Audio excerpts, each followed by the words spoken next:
Surgery ಸಂದರ್ಭದಲ್ಲಿ ಸಿದ್ದರಾಮಯ್ಯ ಅವರ ಅಸಮಾಧಾನವನ್ನ ಸಮಾಧಾನಪಡಿಸಲಾಗುತ್ತಾ ಅನ್ನುವಂತ ಒಂದಷ್ಟು ಪ್ರಶ್ನೆಗಳು. ಇದೇ ಸಂದರ್ಭದಲ್ಲಿ ಅಸಮಾಧಾನ ಏನೇನಿದೆ ಅದನ್ನು ಸಮಾಧಾನ ಮಾಡುವಂತ ಒಂದೊಳ್ಳೆ ಅವಕಾಶ. ಸಿದ್ದರಾಮಯ್ಯ ಅವರ ಆಪ್ತನಿಗೆ ಮಂತ್ರಿ ಸ್ಥಾನವನ್ನ ಹಾಗಾದ್ರೆ ಕೊಡ್ತಾರಾ? ಬಸವರಾಜ ಶಿವಣ್ಣನವರಿಗೆ ಮಂತ್ರಿ ಸ್ಥಾನ ಸಿಗುತ್ತಾ ಫೈನಲಿ? ಡಿಕೆ ಸಂಪುಟ ಸರ್ಜರಿ ಸಂದರ್ಭದಲ್ಲಿ 2 ರಾಜೀನಾಮೆ ಆಗುತ್ತಾ? ಹಾಗಾದ್ರೆ ಇಬ್ಬರು ಸಚಿವರು ರಾಜೀನಾಮೆಯನ್ನ ನೀಡ್ತಾರಾ ಅನ್ನೋ ಪ್ರಶ್ನೆ ಈಗ ಸದ್ಯಕ್ಕಿದೆ. ಸಚಿವ ಸ್ಥಾನ ಸಿಗದ ಹಿನ್ನೆಲೆ ಎಂ ಕೃಷ್ಣಪ್ಪ ಅಸಮಾಧಾನಗೊಂಡಿದ್ದಾರೆ. ಮತ್ತೊಂದು ಕಡೆಯಲ್ಲಿ ಸಿದ್ದರಾಮಯ್ಯನವರು ಕೂಡ ಅಸಮಾಧಾನಗೊಂಡಿದ್ದಾರೆ. ಇಬ್ಬರನ್ನು ಕೂಡ ಸಮಾಧಾನ ಪಡಿಸುವಂತಹ ನಿಟ್ಟಿನಲ್ಲಿ ಒಂದು ಮೈನರ್ ಸರ್ಜರಿ ಈಗ ಸಂಪುಟಕ್ಕೆ ಆಗುತ್ತಾ ಅನ್ನುವಂತ ಒಂದಷ್ಟು ಪ್ರಶ್ನೆಗಳು ಈಗ ಸದ್ಯಕ್ಕೆ ಮೂಡ್ತಾ ಇರೋದು. ಇದೇ ನಿಟ್ಟಿನಲ್ಲಿ ದೆಹಲಿಗೂ ಕೂಡ ಡಿಕೆ ಶಿವಕುಮಾರ್ ತೆರಳ್ತಾ ಇರೋದ್ರಿಂದ ಎಲ್ಲ ವಿಚಾರಗಳ ಬಗ್ಗೆ ಚರ್ಚೆಯನ್ನು ಮಾಡ್ತಾರೆ ಅನ್ನುವಂತ ಒಂದು ಆಶಾವಾದ. ಆದ್ರೆ ಈಗ ಇರುವಂತಹ ಅಸಮಾಧಾನವನ್ನ ಸರಿಪಡಿಸಬೇಕು ಅಂತಂದ್ರೆ 2 ಸಚಿವರು ರಾಜೀನಾಮೆಯನ್ನ ಕೊಡಲೇಬೇಕು. ಅದರಲ್ಲಿ ಒಂದು ನಾಗೇಂದ್ರನ ಅನ್ನುವಂತ ಪ್ರಶ್ನೆ ಸದ್ಯಕ್ಕಿದೆ. ಅದರ ಜೊತೆಯಲ್ಲಿ ಒಂದು ಮಹಿಳಾ ಕೋಟ, ಅದನ್ನು ಕೂಡ ಭರ್ತಿ ಮಾಡುವಂತಹ ನಿಟ್ಟಿನಲ್ಲಿ ಚಿಂತನೆಗಳು ಸದ್ಯಕ್ಕಾಗ್ತಾ ಇದೆಯಾ? ಹಾಗಾದ್ರೆ ಯಾವ ರೀತಿ ಇದನ್ನ ಅಸಮಾಧಾನವನ್ನ ಸರಿಪಡಿಸಿಕೊಂಡು ಹಾಗೆ ಸಮುದಾಯವಾರು ಕೂಡ ಬ್ಯಾಲೆನ್ಸ್ ಮಾಡ್ಕೊಂಡು ಯಾವ ರೀತಿ ಹೋಗ್ತಾರೆ ಅನ್ನೋ ಪ್ರಶ್ನೆ ಸದ್ಯಕ್ಕಿದೆ. ಕೃಷ್ಣಪ್ಪ ಅವರಿಗೆ ಪಟ್ಟ ಕಟ್ಟೋದಕ್ಕೆ ಬಾಲಕೃಷ್ಣ ಅವರು ರಾಜೀನಾಮೆಯನ್ನ ನೀಡ್ತಾರಾ ಅನ್ನುವಂತ ಪ್ರಶ್ನೆ. ಈ ಹಿಂದೆ ಕೂಡ ಇಂಥದ್ದೇ ಒಂದಷ್ಟು ಚರ್ಚೆಗಳು ನಡೆದಿತ್ತು. ಅಥವಾ ಜಮೀರ್ ಅಹಮದ್ ಅವರನ್ನ ಕೈಬಿಟ್ಟು ತನ್ವೀರ್ ಅಥವಾ ಕೃಷ್ಣಪ್ಪಗೆ ಅವಕಾಶವನ್ನ ನೀಡಲಾಗುತ್ತಾ ಅನ್ನುವಂತ ಒಂದಷ್ಟು ಪ್ರಶ್ನೆಗಳಿದೆ. ಡೀಟೇಲ್ಸ್ ಅನ್ನ ಕೊಡ್ತಾರೆ ನಮ್ಮ ಪ್ರತಿನಿಧಿ ಬಸವರಾಜ್, ನೇರ ಸಂಪರ್ಕದಲ್ಲಿ ಜಾಯ್ನ್ ಆಗಿದ್ದಾರೆ. ಬಸವರಾಜ್, ಒಂದು ಮೈನರ್ ಸರ್ಜರಿ ಅಂತೂ ಫಿಕ್ಸ್ ಆದ್ರೆ ಯಾರು ಇನ್ ಯಾರು ಔಟ್ ಇದಕ್ಕೆ ಒಪ್ಕೊಳ್ತಾರಾ? ಇರುವಂತಹ ಅಸಮಾಧಾನವನ್ನ ಸರಿಪಡಿಸೋದು ಹೇಗೆ? ಮಹಿಳಾ ಕೋಟವನ್ನ ಫಿಲ್ ಮಾಡ್ತಾರಾ? ಇಂಥ ಹಲವು ಪ್ರಶ್ನೆಗಳು. ಏನೇನ್ ಮಾಹಿತಿ ಇದೆ?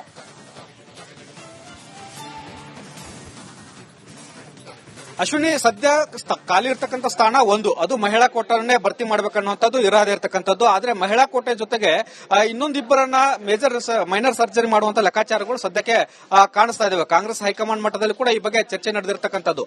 ಬಹಳ ಪ್ರಮುಖವಾಗಿ ಸಚಿವ ಜಮೀರ್ ಅಹಮದ್ ಖಾನ್ ಅವರ ವಿಚಾರವಾಗಿ ಅವರಿಗೆ ಮಂತ್ರಿ ಸ್ಥಾನ ಕೊಟ್ಟಿದ್ದ ಕಾರಣಕ್ಕಾಗಿ ಸಿದ್ದರಾಮಯ್ಯ ಅವರು ಅಸಮಾಧಾನಗೊಂಡಿದ್ದಾರೆ. ತಮ್ಮ ಆಪ್ತ ಬಸವರಾಜ ಶಿವಣ್ಣ ಅವರಿಗೆ ಅವಕಾಶ ಸಿಕ್ಕಿಲ್ಲ ಅನ್ನುವಂತ ಕಾರಣಕ್ಕಾಗಿ ಅವರು ಅಸಮಾಧಾನಗೊಂಡಿದ್ದಾರೆ. ಹೀಗಾಗಿ ಅವರನ್ನ ಮನವೊಲಿಸಬೇಕಾದಂತ ಅನಿವಾರ್ಯತೆ ಕಾಂಗ್ರೆಸ್ ಹೈಕಮಾಂಡ್ಗಿದೆ. ಈ ಹಿಂದಿನಿಂದಲೂ ಕೂಡ ಚರ್ಚೆ ಆಗ್ತಾ ಇರತಕ್ಕಂಥದ್ದು ಅದೇ ವಿಚಾರವಾಗಿ.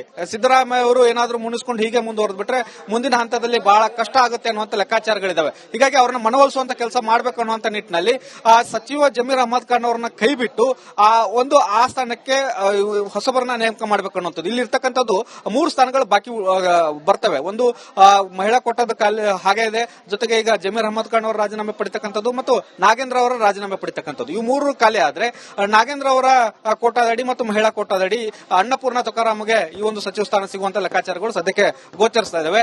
ಅಲ್ಲಿ ಇನ್ನು ಉಳಿದಂತ ಒಂದು ಸ್ಥಾನವನ್ನ ಬಸವರಾಜ ಶಿವಣ್ಣ ಅವರಿಗೆ ಕೊಟ್ರೆ, ಬೆಂಗಳೂರಿನಲ್ಲಿ ಮುನಿಸಿಕೊಂಡಿರ್ತಕ್ಕಂಥ ಎಂ ಕೃಷ್ಣಪ್ಪನವರಿಗೆ ಬೆಂಗಳೂರು ಸಚಿವ ಸ್ಥಾನವನ್ನು ಕಳ್ಕೊಂಡಂತ ಜಮೀರ್ ಅಹಮದ್ ಅವರ ಸ್ಥಾನದಲ್ಲಿ ಕೊಡಬೇಕು ಅನ್ನೋ ಲೆಕ್ಕಾಚಾರ ಇದಾವೆ. ಇಲ್ಲ ಮುಸ್ಲಿಂಗೆ ಕೊಡಬೇಕು ಅನ್ನೋದಾದ್ರೆ ಅದನ್ನ ತನ್ವೀರ್ ಸೇಠ್ಗೆ ಕೊಡಬೇಕು ಅನ್ನೋ ಲೆಕ್ಕಾಚಾರಗಳು ಕಾಂಗ್ರೆಸ್ ಹೈಕಮಾಂಡ್ ಮುಂದೆ ಸದ್ಯಕ್ಕೆ ಚರ್ಚೆಯಲ್ಲಿದ್ದಾವೆ. ನಾಳೆ ಸಿಎಂ ಡಿಕೆ ಶಿವಕುಮಾರ್ ಅವರು ರಾಹುಲ್ ಗಾಂಧಿ ಅವರನ್ನ ಭೇಟಿ ಮಾಡೋರಿದ್ದಾರೆ. ಆ ಭೇಟಿ ವೇಳೆ ಇವೆಲ್ಲವೂ ಕೂಡ ಚರ್ಚೆಗೆ ಬರ್ತವೆ. ಈ ಸಂದರ್ಭದಲ್ಲಿ ಎಐಸಿಸಿ ಅಧ್ಯಕ್ಷರಾಗಿರ್ತಕ್ಕಂಥ ಮಲ್ಲಿಕಾರ್ಜುನ್ ಖರ್ಗೆ ಅವರು ಉಪಸ್ಥಿತರು ಇರ್ತಾರ ಅನ್ನುವಂಥದ್ದು ಬಹಳ ಪ್ರಮುಖ ಇರತಕ್ಕಂಥದ್ದು. ಯಾಕಂದ್ರೆ ಮಲ್ಲಿಕಾರ್ಜುನ್ ಖರ್ಗೆ ಅವರು ಬೆಂಗಳೂರಿನಲ್ಲೇ ಇರೋದ್ರಿಂದ ಅವರನ್ನ ಭೇಟಿ ಮಾಡಿ ರಾಹುಲ್ ಗಾಂಧಿ ಅವರ ಭೇಟಿಗೆ ಸಿಎಂ ಅವರು ಏನಾದ್ರು ತೆರಳುತ್ತಾರ ಅನ್ನೋದು ಕೂಡ ಇದೆ. ಹಾಗಾಗಿ ಈ ಎಲ್ಲವೂ ಕೂಡ ರಾಹುಲ್ ಗಾಂಧಿ ಅವರು ನಿರ್ಧಾರ ಮಾಡುವಂತದ್ದಲ್ಲಿ ಇರೋದ್ರಿಂದ ಸಿಎಂ ಅವರು ಅವರ ಜೊತೆ ಚರ್ಚೆ ಮಾಡಿ ನಾಗೇಂದ್ರ ಅವರ ರಾಜೀನಾಮೆ ಪಡಿಬೇಕಾ ಬೇಡವಾ ಅನ್ನುವಂಥದ್ದೊಂದು ಅಂತಿಮ ಆದ್ರೆ ಈ ಒಂದು ಮೈನರ್ ಸರ್ಜರಿಗೆ ಒಂದಷ್ಟು ಪುಷ್ಟಿ ಸಿಗಲಿದೆ. ಇಲ್ಲದೆ ಹೋದ್ರೂ ಕೂಡ ಈಗ ಅಸಮಾಧಾನದನ್ನ ಶಮನ ಮಾಡಬೇಕನ್ನುವಂಥದ್ದಾದ್ರೂ ಕೂಡ ಒಂದು ಮೈನರ್ ಸರ್ಜರಿ ಮಾಡಲೇಬೇಕಾದಂತ ಅನಿವಾರ್ಯತೆ ಈಗ ಕಾಣಿಸ್ತಾ ಇರೋದ್ರಿಂದ ಎಲ್ಲವೂ ಕೂಡ ಮುಂದಿನ ಹಂತದಲ್ಲಿ ಆಗ್ತಕ್ಕಂಥ ಬೆಳವಣಿಗೆಗಳು. ಆ ನಿಟ್ಟಿನಲ್ಲಿ ಕಾಂಗ್ರೆಸ್ ಹೈಕಮಾಂಡ್ ಈಗಾಗಲೇ ಚರ್ಚೆ ನಡೆಸಿರ್ತಕ್ಕಂಥದ್ದು. ಸಿಎಂ ಅವರನ್ನ ಕರೆಸಿಕೊಂಡು ಈ ತರದ ಮೈನರ್ ಸರ್ಜರಿಯನ್ನು ಮಾಡಬೇಕು ಅನ್ನುವಂಥ ಸೂಚನೆ ಕೊಟ್ಟರೆ 3 ಸ್ಥಾನಗಳಿಗೆ ಹೊಸದಾಗಿ ಆಯ್ಕೆ ಆಗುವಂತ ಸಾಧ್ಯತೆಗಳಿದಾವೆ. 2 ಸಚಿವರ ತಲೆದಂಡ ಆಗುವಂತ ಸಾಧ್ಯತೆಗಳಿದಾವೆ. Ashwini. All right Basavaraj, thank you ಡೀಟೇಲ್ಸ್ಗೆ.